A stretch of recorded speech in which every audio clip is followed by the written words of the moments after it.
Alright guys, and welcome back to the channel. Today's video is going to be a complete exterior detail on my 2010 Ford F-150 Lariat. There's a good amount of just general mud caked around mainly the bottom of the car into the wheel wells, as you can see, and also a good amount of kind of dirt and general grime on the wheels as well. I do keep the truck in pretty good condition, but it hasn't been detailed for most of the winter, and there's a good amount of road grime and some salt, and you can see the bird poop right there as well that is on the general exterior of the car. So not a really super dirty truck, but just definitely needs to be cleaned. So starting with just the spray off method here, just spraying down the car top bottom with the pressure washer, using a 40-degree wand tip here so it's not super strong against the car, and then spraying off the wheel wells here and also the interior of the wheel wells for the truck. There's a lot of nooks and crannies in these Ford F-150s that mud and different things can hide out, so I was really trying to flush out a lot of those areas, as well as really sticking the wand in those little holes to flush out the barrels there as well. Now moving on to the back of the vehicle, just kind of going generally all around the logos to try to blast out any sort of free dirt, grime, or any gunk that is in those areas. Moving on to the wheels here, I didn't have a super nice wheel brush here. This was something that I got at Costco that was actually more of a hose attachment, and it kept on breaking halfway through. This detail was done probably about 3 months ago, before I got a lot of my detailing products. So I just wanted to start out doing a very basic video and start off with a video that I know that I can improve upon, definitely, and with the processes and also the materials being used, and also the results should be a lot better as well. But you got to start somewhere, so I thought I would start with a detailing video that will be able to be improved upon.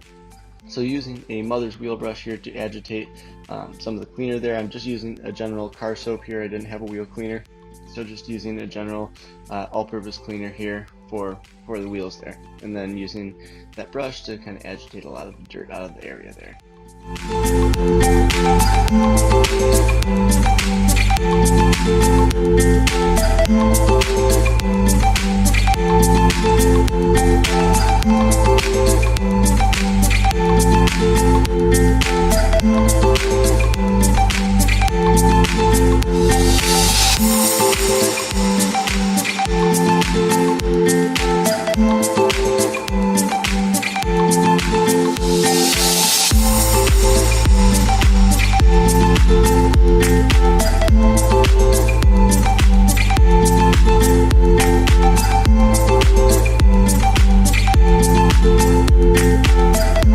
Now foaming down the whole truck.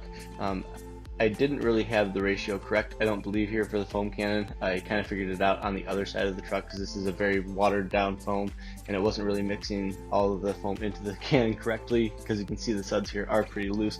But then just going around the truck with a trim brush to kind of agitate any loose dirt in the areas that the wash mitt wouldn't get, going around all of the emblems and then also all of the trim, just to make sure that it really pops. This is what really makes a big difference in a lot of car wash techniques, because it really gets into those nooks and crannies and really makes the vehicle look a lot cleaner in all of the kind of small areas. So the foam was clinging to the car a little bit better on this side, but I still have honed it in a lot better even since then to make it clean a lot better on the car. I just needed to put a lot more solution in the tank.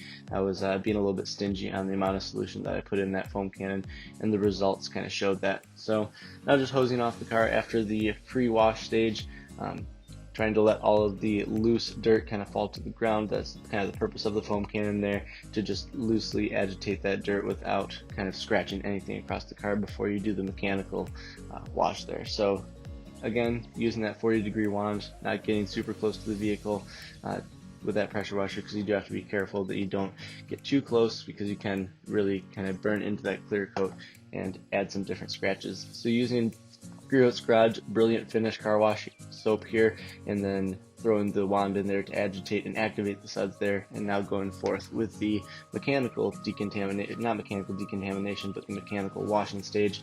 I did have only a blue, it's a foam wash pad, not really a pad, but like just a general sponge that didn't seem to absorb anything.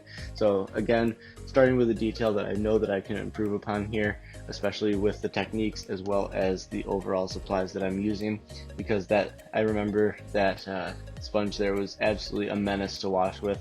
It didn't absorb any sort of, it just absorbed the suds on the outside. It didn't absorb any liquid really, so I was kind of fighting an uphill battle with that one.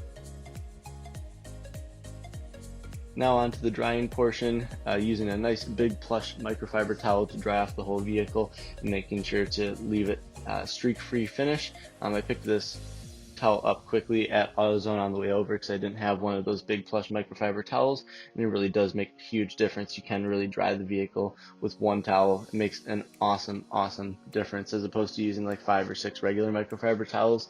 Still using a general microfiber towel on like the windows and that sort of stuff, but this really does 90% of the vehicle and does a fantastic job all in one fell swoop. And now wiping the door jambs down as well.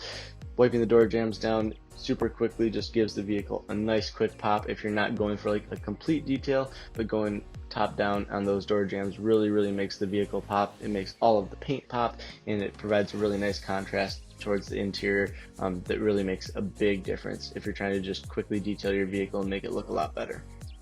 Now spraying on some Mother's all chrome polish to the chrome parts of the vehicle and really buffing out and using a lot of elbow grease here because there is a good amount of blooming on the chrome parts of the vehicle, especially from winter. I live in northern Michigan, so there's a lot of road salt that is applied to the roads to really kind of keep down the ice, so that really kind of eats into that chrome quite a bit and causes a lot of blooming over the years. And this truck was a work truck before I bought it about a year ago, so the wheels are kind of shot and a lot of the chrome does have blooming beyond repair.